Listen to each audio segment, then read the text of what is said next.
Bonsoir à tous et soyez les bienvenus sur votre TV, notre TV, Couleur TV. Et voilà, c'est notre rendez-vous hebdomadaire.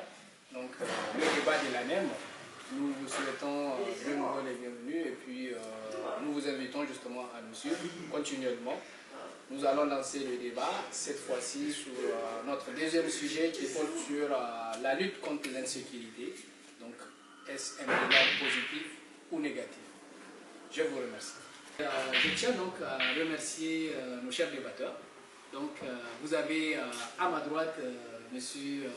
Moutari Laoli, donc notre juriste internationaliste, et donc celui qui nous fait l'honneur de défendre justement un bilan, on va dire, positif de la lutte, excusez-moi, plutôt un bilan négatif, en fait, c'est pas vraiment négatif, on va dire entre guillemets, par rapport à la lutte contre l'insécurité au Niger. Et à ma gauche, vous avez M. Ibrahim Daoura Medoukia, donc notre ingénieur. C'est lui qui va justement défendre le bilan positif par rapport à la lutte contre l'insécurité au Niger. Et donc, je vous remercie à tous les deux. Merci à vous, monsieur. Merci. Voilà, donc, pour commencer, quand on parle de l'insécurité au Niger, on sait que ce problème nous a touchés depuis quelques années déjà. Donc, depuis la renaissance, on va dire, du mouvement Boko Haram, pour ce qui est de la zone d'Ifa, et pour ce qui est de la zone Tilaberi, depuis la chute du régime Kadhafi. Donc, ces régions-là font aujourd'hui l'objet d'attaques terroristes depuis quelques années déjà. Donc, ce qui fait en sorte que le Niger, le gouvernement nigérien, tout le peuple nigérien est mobilisé justement pour lutter contre cette insécurité, donc avec tous nos moyens à notre disposition. Donc, par rapport à cela, justement, on a ces régions-là d'Ifa et Tilaberi qui sont en état d'urgence depuis quelques années déjà. Donc, par rapport à cela, en fait, qu'est-ce qui a favorisé ou qu'est-ce qui a entraîné ça? Justement, c'est parce qu'il y a eu plusieurs attaques terroristes. Et parmi ces attaques-là, en fait, nous avons les attaques les plus marquantes, on va dire. On a eu en décembre 2019 l'attaque de l'Inates qui a coûté la vie à plusieurs de nos soldats nigériens.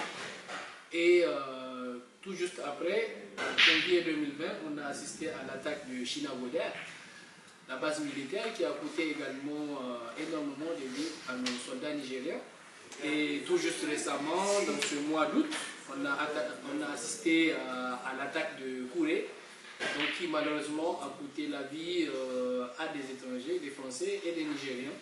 Donc pour tout justement les Nigériens et pour toutes les âmes tombées, tous les hommes qui sont tombés justement sur les champs de bataille et tous les civils qui ont été touchés, donc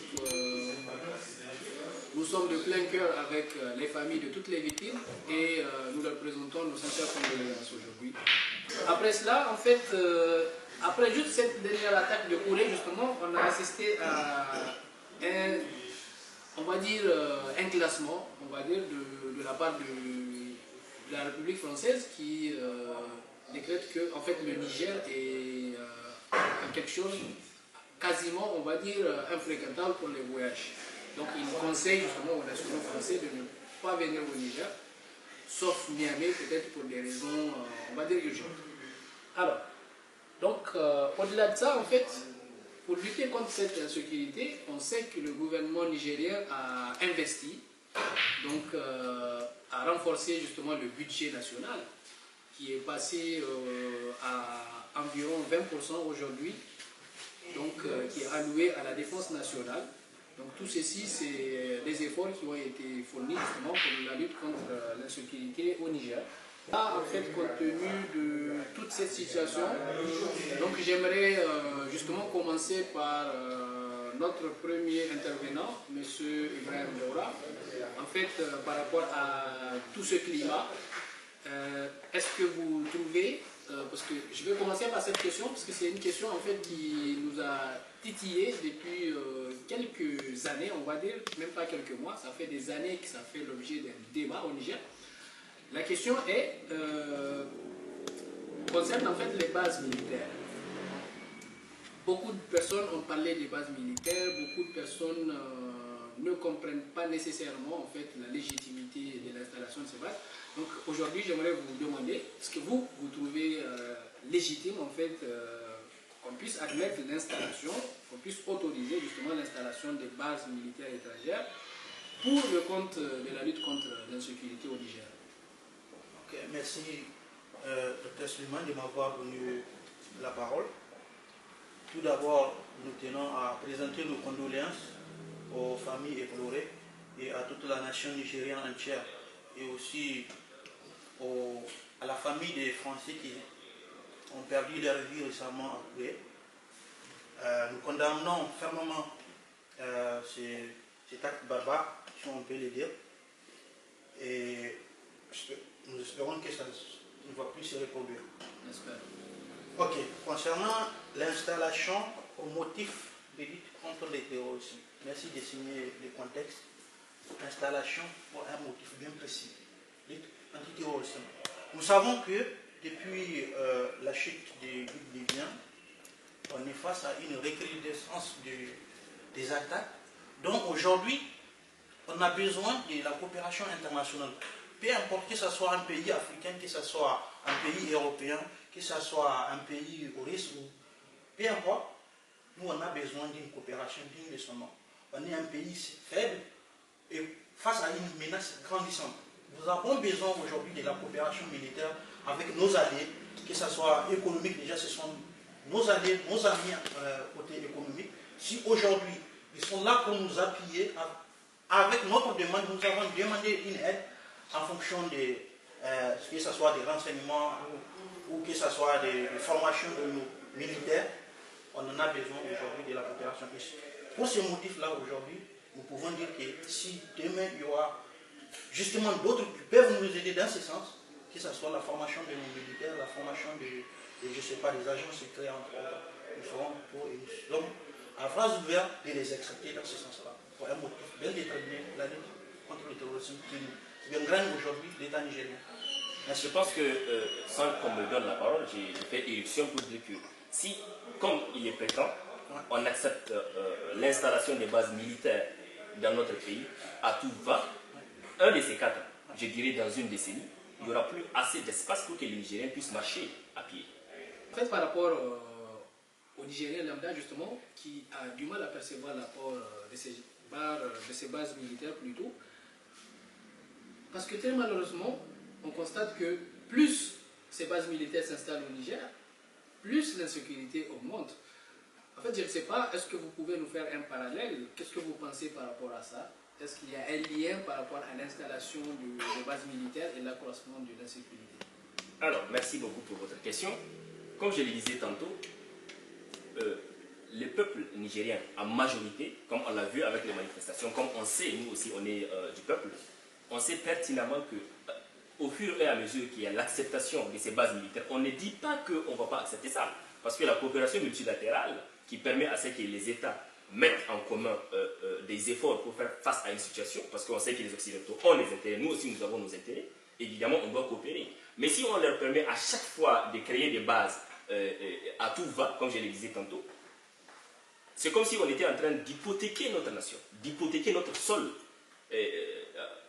au profit de ces grandes puissances qui vont faire du jeu stratégique. Parce que quand le peuple, enfin je dirais, quand le gouvernement français fait une base militaire au Niger, quand le gouvernement américain fait une base militaire au Niger, le gouvernement allemand également, l'Italie, tout le monde, c'est comme s'ils étaient en train de jouer avec, ils étaient en train de jouer de la géopolitique, de la géostratégie, pardon, dans notre sol. C'est-à-dire qu'ils ont fini avec l'Europe, leur contrée, ils vont venir ici pour jouer. Et au cas où attaque il y a, vous savez que comme on a besoin de la coopération, nous devons en référer à quelqu'un parce qu'ils ont beaucoup plus de moyens technologiques, on ne les nie pas, ils ont beaucoup plus de moyens technologiques. On doit avoir des informations, des renseignements pour pouvoir riposter aux attaques des terroristes. Sauf que qu'est-ce qui se passe? Quand il y en a beaucoup, à qui on va référer? À qui on va référer? Et les gens, ils ont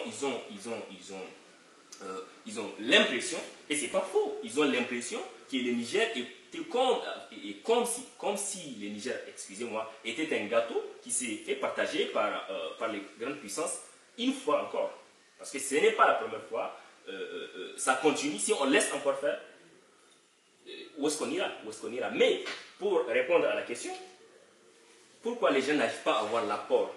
On n'est pas des militaires, même s'il y a des accords, certes, on ne les nie pas une fois encore, on va pas venir, ils ne vont pas les chanter sur tout le toit. Ça, au moins, c'est clair, on est d'accord. Ça relèvera du secret militaire. On ne va pas dire qu'est-ce qui a été fait en amont, parce qu'on ne va pas les savoir. Mais au moins, à chaque fois qu'il y a des morts, ce sont nos frères, nos pères, en tout cas, c'est les fils du Niger qui partent mourir sur le front en quantité, et ça de façon récurrente. Quand il y a beaucoup de morts, les gens sont obligés d'avoir une position. Qu'est-ce que ces bases font dans notre pays? Ok, merci beaucoup. J'aimerais rebondir sur ces points-là que tu disais. Les bases sont pratiquement installées à tout bas. C'est pour te signifier que pour une coopération militaire, déjà, pour qu'un État accepte ça, il faut qu'il y en a, l'État est entouré de conseillers militaires, des conseillers politiques. Il y en a tous ces gens-là, ils ont tellement des informations pour permettre comment éviter que l'État ne soit pas lésé en tant qu'État. Parce que ces gens-là, ils sont fiers aussi de leur pays. Ils aiment leur pays. Maintenant, pour qu'une base déjà soit des accords, il y en a beaucoup de cheminements, ça prend du temps pour étudier les pour les contre. Mais nous, qu'est-ce qui nous a amené à accepter l'installation de ces bases-là? Vous revenez un peu en arrière, si on prend dans les années où il n'y avait pas de terrorisme, c'était juste des petites rébellions par-ci par-là. Il n'y aura pas de bases militaires. Mais aujourd'hui, on est face à une menace. Ce n'est pas vraiment des petites rébellions, mon ami. Continue. Je viendrai, parce que c'est deux choses différentes. Le terrorisme et la rébellion, c'est totalement différent. Et cette menace-là, on la préfère par rapport à celle de l'idéologie. Aujourd'hui, on est face à une menace qui déborde. On a besoin de ces bases-là chez nous, si dans un but précis. Il se peut que ces bases-là sont là aussi, parce qu'aujourd'hui, tu ne peux pas dire à quelqu'un de venir t'aider, juste au même moment qu'il sait qu'il va perdre des hommes, des vies humaines, il va perdre de l'argent, parce que l'argent qu'ils vont investir dans les bases-là, c'est aussi l'argent de notre peuple. On ne peut pas prendre l'argent de notre peuple, l'investir pour un autre peuple, juste question d'amitié. Non. Ils ont un intérêt, on est d'accord. On est d'accord, mais nous aussi, on a besoin de venez pour votre intérêt. Nous aussi, on a un intérêt derrière. C'est quoi les intérêts? Peut-être nous, on a besoin de renseignements. Peut-être on a besoin, par exemple, de... Est-ce qu'ils sont efficaces, à votre avis, les sanctions? Très bien. Peut-être on a besoin de... Excusez-moi, mes chers excusez-moi de vous interrompre, justement. Je voulais saisir ce terme renseignement qui m'interpelle. Oui. Beaucoup de nos concitoyens, justement, pensent que, en fait, ces bases militaires ou ces étrangers qui sont là, parce que on sait en fait qu'ils sont normalement, nettement, beaucoup plus équipés que nous. On sait qu'il y a de la question de logistique militaire ou de logistique des renseignements tout court. Donc pour nous, en fait, on attend de ces étrangers justement à ce qu'ils puissent nous fournir les renseignements que nous n'avons pas, ou bien le matériel en fait qui puisse nous aider justement à mieux lutter contre cette insécurité. Mais aujourd'hui, quand je vois en fait ces attaques des bases militaires, je vais revenir là. Oui, je pose d'abord ma question. En fait, quand je vois ces attaques de bases militaires, est-ce que vous pensez qu'il s'agit, parce qu'ailleurs on peut voir en fait des civils qui se font attaquer, quand on ne peut pas toucher les militaires, par exemple en Europe ou aux États-Unis, quand on ne peut pas toucher les militaires, on attaque des civils pour faire mal à l'État. Mais chez nous, ce qui est triste, c'est que ce sont des bases militaires en fait qui sont censées être des endroits, les derniers en fait auxquels on peut penser attaquer, mais ce sont ces endroits-là qui sont attaqués aujourd'hui. Alors, est-ce que vous pensez qu'il s'agit d'une défaillance de notre armée, ou est-ce un problème en fait du matériel, je vais dire d'un arsenal, ou bien un problème de logistique de renseignement? Ok. Il faut savoir que chaque pays a une faiblesse, les nôtres inclus. Aujourd'hui, on ne peut pas comparer, si on ne peut pas attaquer une base militaire française, une base militaire américaine, mais on arrive à attaquer leurs civils. Ça, c'est leur faiblesse. Nous, aujourd'hui, on n'a pas les moyens qu'ils ont, ce qui veut dire que même côté militaire, on a une faiblesse. Et c'est là que, par exemple, qu'ils nous attaquent. C'est-à-dire que s'ils veulent aussi attaquer nos civils, ils peuvent. C'est-à-dire qu'on est plus faible par rapport à ces pays. Mais les terroristes aujourd'hui, peu importe que tu sois puissant ou pas, aujourd'hui, ils peuvent t'attaquer où ils veulent. Parce qu'aujourd'hui, on en a vu, l'Amérique, au 11 septembre, on a vu plus de 2 millions de morts. On a vu à Paris, on a vu à Moscou. Vous parlez des choses qui se sont passées il y a 2 décennies. J'arrive. Tout est question de terrorisme.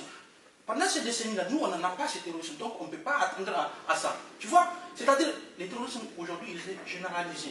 C'est un truc mondial aujourd'hui, pratiquement partout.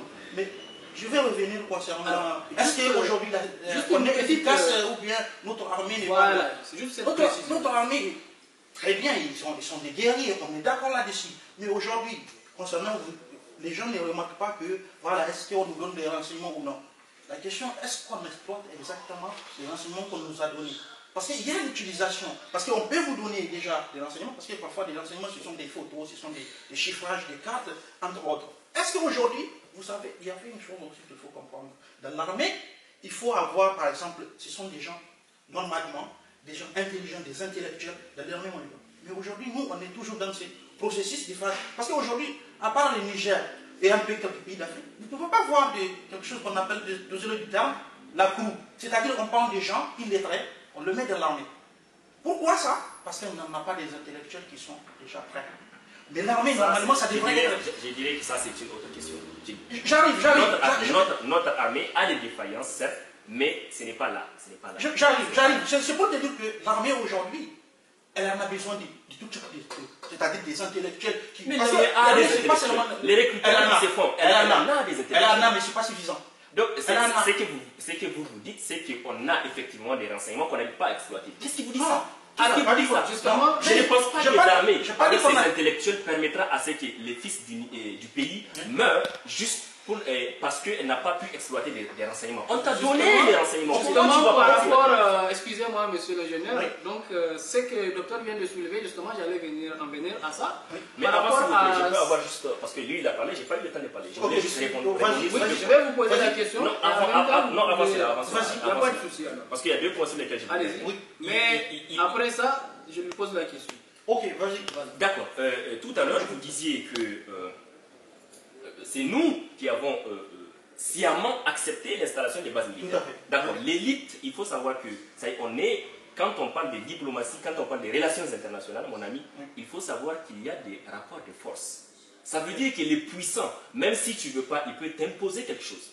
C'est ce qui se voit partout. Ça, il faut être aveugle pour ne pas le voir. Je pense que dans beaucoup de pays où les rapports de force entre les puissants et les faibles, ou je dirais les moins puissants pour ne pas trop nous dénigrer, il n'est pas pareil. On est obligé d'accepter certaines situations. Nos élites, ils ont les mains liées. Ça, c'est une évidence.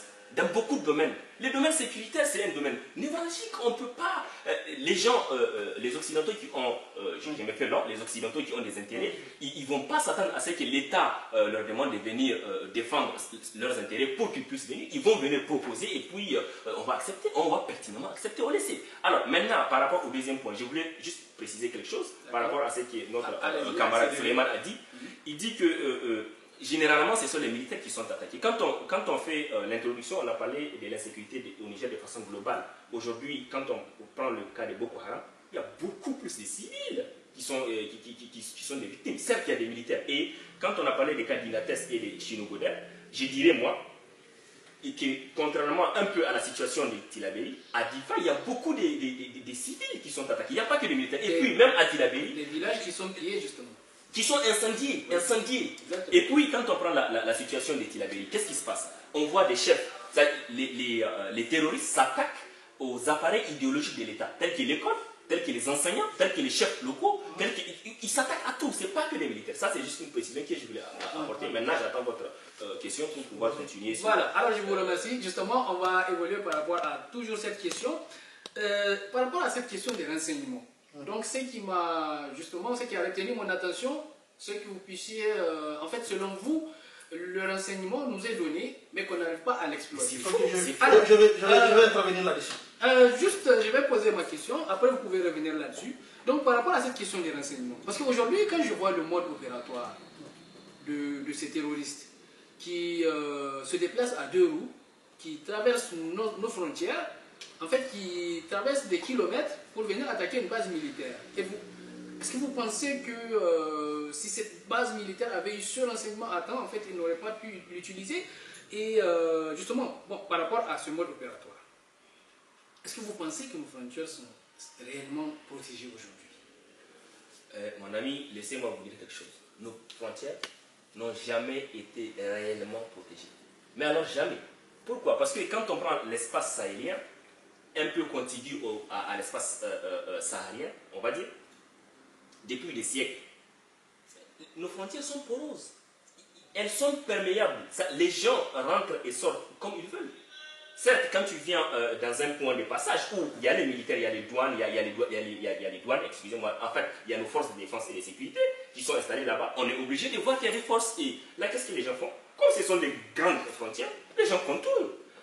Je vais vous parler d'un cas, je pense, excusez-moi, j'ai fait un effort de mémoire pour me rappeler dans quel article j'ai lu ça. C'est un article qui a été publié dans le magazine Défense et Sécurité. C'est Olivier Anne et comment il s'appelle, excusez-moi, Guillaume Larabi, qui ont dit que quand vous prenez comment ça s'appelle, le budget de la Côte d'Ivoire, vous savez, la Côte d'Ivoire, c'est un high level par rapport aux autres pays qui sont dans la sous-région, d'accord? Ouais. C'est-à-dire, quand vous prenez le budget de défense alloué en 2014, c'est environ 400 millions d'euros, d'accord? 400 millions d'euros, on va dire. Et ça, quand vous voyez les trafics, par exemple, la drogue, la cocaïne qui transite entre l'espace sahélien et saharien, à la revente, c'est que le prix de 2 tonnes. 2 tonnes. Alors que dans cet espace, il y a environ des dizaines de tonnes qui passent par année. D'accord. Donc ça veut dire que, et ça, quand on prend par exemple la criminalité organisée transnationale, oui, les trafics d'êtres humains, les armes et tout le reste, ça date de longtemps. Les gens, ils connaissent l'endroit. C'est-à-dire, ils viennent, et les terroristes, des fois, ils sont des hybrides. Ça veut dire, un temps, ils sont des terroristes, un temps, ils sont des, je ne sais pas moi, des trafiquants. C'est-à-dire, tout est lié. Ça veut dire que nos frontières, pour répondre à votre question de façon très catégorique, elles ne sont pas protégées. Elles sont quelque peu protégées. Là où il y a des points de passage obligés, mais aussi, elles sont protégées. Mais de façon globale, je dirais non. Alors, je vais un peu revenir concernant l'imposition de puissances étrangères. Sur les choses qu'ils veulent chez nous, ils nous imposent et on accepte. Ce n'est pas toujours le cas. Ils peuvent nous imposer. Quand vous dites c'est pas toujours, ça peut être 80-20%. Moi, ce n'est pas toujours le cas. Il y a des choses qui peuvent imposer, même le peuple est là, il ne peut pas l'accepter. Il y a des choses, si tu me dis diplomatiquement, ça s'accepte parce que, pourquoi? Parce qu'on en a besoin nous aussi. Qu'est-ce qu'on a pu refuser? Qu'est-ce qu'on a pu refuser? Ce n'est pas une imposition qu'on fait. La question c'est, tu veux, je veux. C'est donnant-donnant. Vous voulez des financements? Nous aussi, voici. Chacun vit son intérêt. Tu ne peux pas venir imposer à quelqu'un. On est aujourd'hui dans les secteurs où on dit les droits humains et autres. Tu peux imposer à une personne quelque chose sans contrepartie, parce qu'il ne va pas accepter, même au prix de son sang. Ça c'est de un. Ça c'est de un. Concernant on tue les militaires, les civils et autres, tout le monde sait que c'est comme ça. La guerre des terroristes ils n'ont pas une identité précise de qui cibler. Parce qu'aujourd'hui, si vous prenez les terroristes qui soient religieux, non religieux, parfois ils ciblent même les religieux. Ils partent dans les mosquées faire des attentats. Ils tuent les civils, on est d'accord, ils tuent les militaires. Ça, c'est des guerres idéologiques. On sait qu'ils peuvent tuer n'importe qui et n'importe comment. Maintenant, concernant les renseignements, pour venir à ce que je disais, je n'ai pas dit que nous, on ne l'exploite pas, on nous le donne. Mais la question que vous disiez, les peuples ne comprennent pas pourquoi ils sont là. Oui, c'est-à-dire que c'est comme si vous estimez que les bases là ne nous donnent pas des renseignements carrément. Ils ne nous donnent rien. Moi, ce que je voulais savoir. Non, c'est pas ce que j'estime. Ok. Attendez, ce que je dis, c'est que le peuple a du mal à le percevoir. C'est que lui, il ne le voit pas. J'explique parce que, au passage, pour qu'on soit clair sur ce point-là, oui. C'est pas que je dis, est-ce que nous, ce qu'on nous donne, on exploite? C'est une question. Est-ce qu'on exploite à bon échéant tout ce qu'on nous donne? Parce qu'aujourd'hui, est-ce qu'on nous donne une chose. Vous pouvez demander à des services de renseignement, parce que c'est vous qui avez une maison. Oui. Demandez, par exemple, parfois, il se peut que la demande que vous faites, c'était sur l'intérieur, alors que c'est sur l'ennemi, l'extérieur qu'il faut les demander. Alors, je pense qu'on n'a pas besoin de les demander pour avoir des renseignements. Ils sont là, ils ont des drones qui sillonnent nos territoires. Vous savez, il ne faut pas sillonner tout le temps votre pays parce que c'est de l'argent. Vous ne pouvez pas prendre l'argent de notre peuple pour sillonner votre pays. Ce n'est pas. Et les intérêts qui tirent. Voilà, il faut qu'ils voient leurs intérêts pour la.